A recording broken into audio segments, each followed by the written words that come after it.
coming with the click that just left you stuck. Didn't know about the tuna, so you pressed your luck.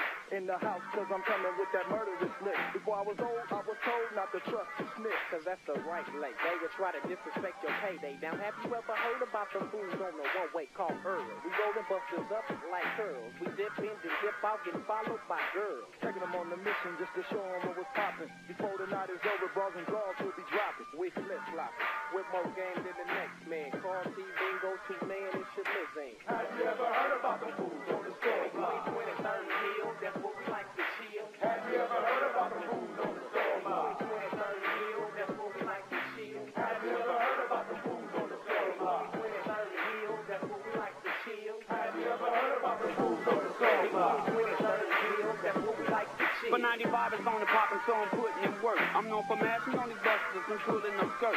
I hold it on the wall while I pull a Newport, checking on the little honeys in their biker shorts. That's the way it is when you're fucking with me. It's little T-Top from the CPT. All these gold digging thugs get you caught up in ditches. But since I'm called T, you know I'd rather stack my wrist. Because I've seen the premonition of the future. I got some gangsteristic minutes lyrics that'll suit you. So if you on the road, then it ain't no thing. Took the Mac, got the sack, and ain't a damn thing changed. Chaos is in the back with the gin and juice. All the ladies in the party asking, what can I do for you? 2 men to call T, they got the blood straight flowing. We gather in the circle, get a freestyle going. Yeah. Have you ever heard about the fools on the store block? 23rd Hill, that's where we like to chill. Have you ever heard about the fools on the store block? 23rd Hill, that's where we like to chill.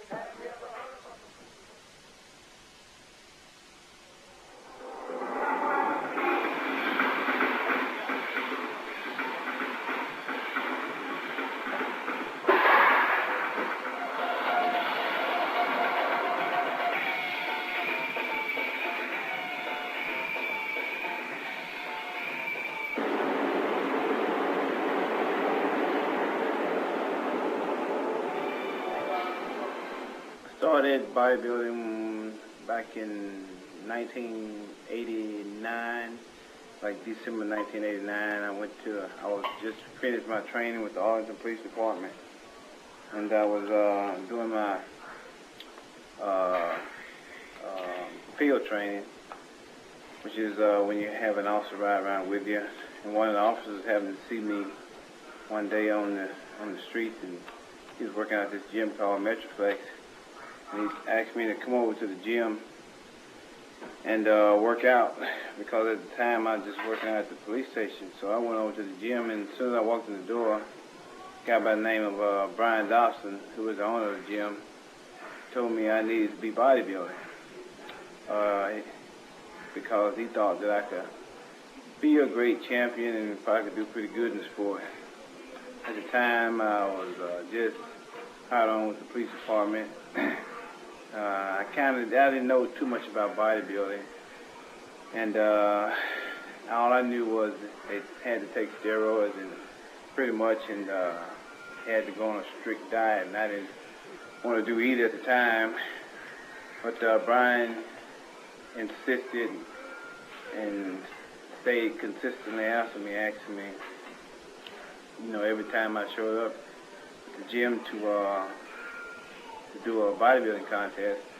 I kind of still said no, but he told me that if he gave me a free membership, would I do it? And as soon as they said they'd give me a free membership, I told him, okay, I'd do it for a free membership. So that was December of '89. The first contest was going to be coming around was April of 1990. So I started getting ready for this bodybuilding contest in January. And, first show was, like I said, April of 1990, and pretty much won that show. And ever since then, you know, I've been into the sport. But that's pretty much a real brief synopsis of how I got into the sport, though. First show I competed in was AAU Amateur Mr. Texas, and it was a novice show. And back then, all the novice shows and most of the AAU shows, they went by height, and they didn't go by weight. So my height was 5'11", and they had what they call a short class, a medium class, and a tall class. Of course, with my height, I was in pretty much the tall class, which is the same thing in NPC, which would be the heavyweight class. And I won first place in the overall in my first contest. The next show I competed in the following week was the NPC show, and it was on like April 14th, 1990, and it was called the NPC Metroplex Classic. And in that show, I also won first place and overall. And from that time on, now mostly all the shows I did after that were all in pretty much the NPC. I won Universe, 91 Mr. Universe. It was in Poland. It was an IFBB show. And they didn't have an overall. You just win your weight class, and all weight class winners turn pro. I won a Universe, I was 212 pounds. My first pro show was in May of 1992. So the very next year was my first pro show. And didn't do too good. I placed 11th. Back then my weight was 212. Back then was almost 6-7 years ago. In between that time I put on about a good 35 pounds of muscle. And my current weight is what I compete at now. My last contest was 255, which was the Mr. Olympia show contest. So I've progressed quite a bit along the way and throughout the years.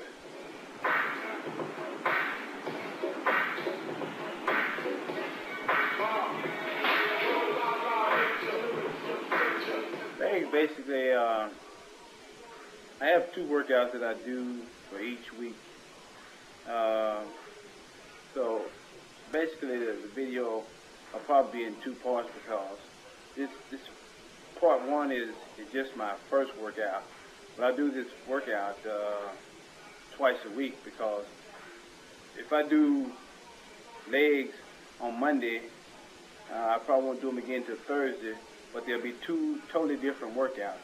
If I do squats on Monday, on Thursday, I'll probably do something like front squats. So I think that with the first workout that we did, I think we did squats. I always start out with a warm-up on squats, 20 reps with 135. And I progress all the way up to either 405 or 495. And I keep my reps around at least around the 12 to 15 range. So if I do 20 in the first rep, the second set, not the second rep, but the second set is probably going to be 225, and I always pyramid up in just about everything I do. I do 225 for another 15 reps, then I go 315 for 15 reps. Then I'll probably go 405 for 12 to 15, depending on how I feel that day. I do either 12 reps or 15 reps. Immediately following that, normally I'll go probably to the hack squat after I do just the regular squat.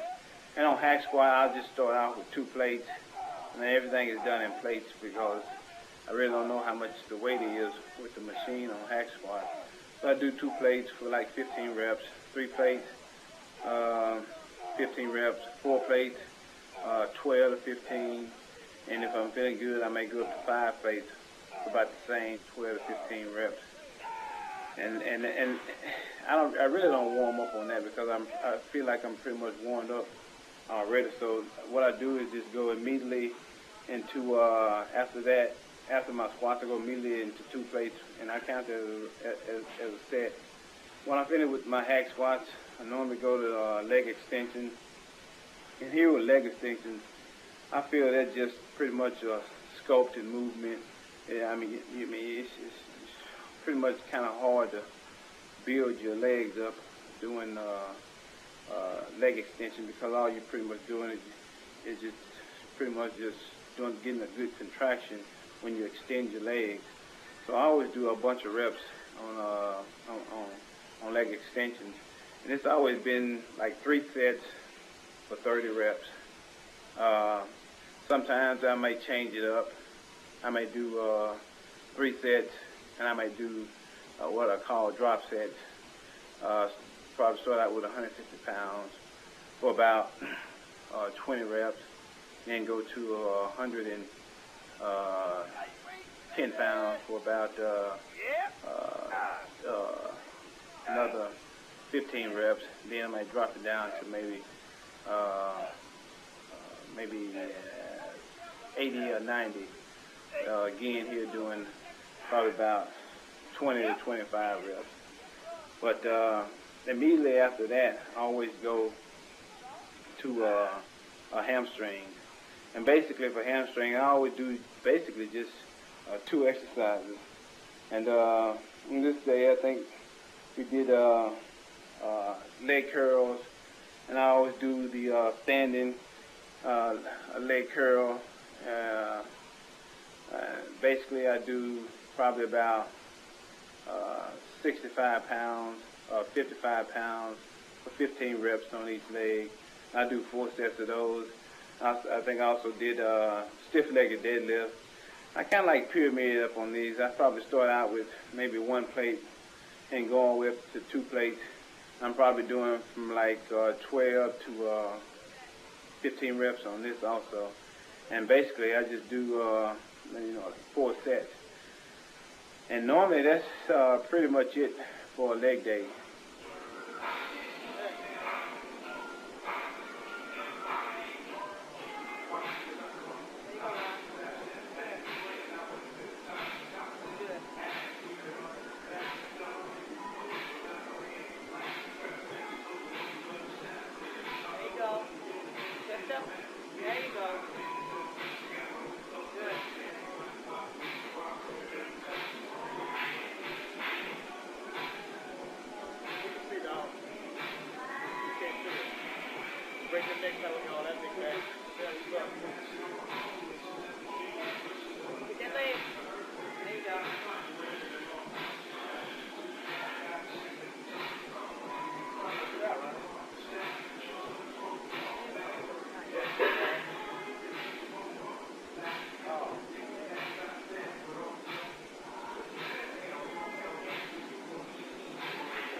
Only carb meal of the day.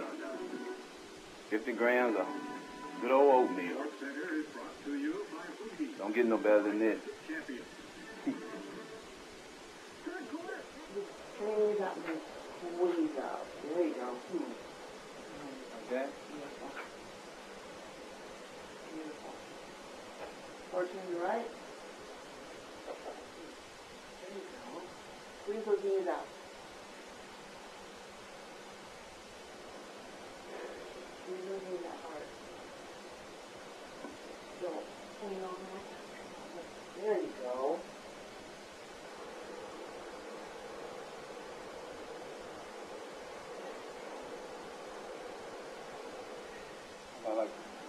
That's it. That's there. Almost like you testing your butt. That. There. Ooh. There you go. There you go. See that? Yeah. See that? Ooh. Yeah. Not to distribute your weight evenly like that. Put your weight here. On the first two knees out. Just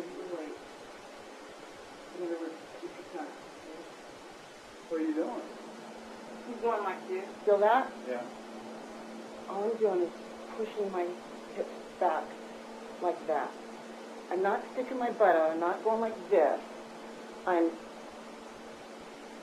tensing out like that as hard as I can. Yep, there you go. There you go. Yeah. That's hard. As far as using other people to help me, I'm one that firmly believe in, hey, you never can stop learning. You can always learn. And I always listen to other people. I always keep an open mind. You can only make yourself better by doing that. People don't become smart just by just thinking to themselves that, hey, I'm smart because I'm just smart. You become smart because you listen to other people teach you what you need to know. And the only way for me to know what I need to know is by listening to other people. And I listen to other people when they tell me, hey, you need to work on your posing, you need to work on the way you stand, you need to work on your training. When I say that, like my calves, when people tell me, I need to get my calves there, I listen to all of that kind of stuff, and I go out and I put 100% in everything I do, because I figure like this: I'm not in this just to be doing something. I want to be the best at whatever I do, even if I don't win all the time. As long as I know that I did my best, I put my all into it, and I gave it my all, I'm satisfied. So that's why when somebody tells me that, hey, you need to work on this, I always keep an open mind, and I go out and I work on it, and I try to become better at it.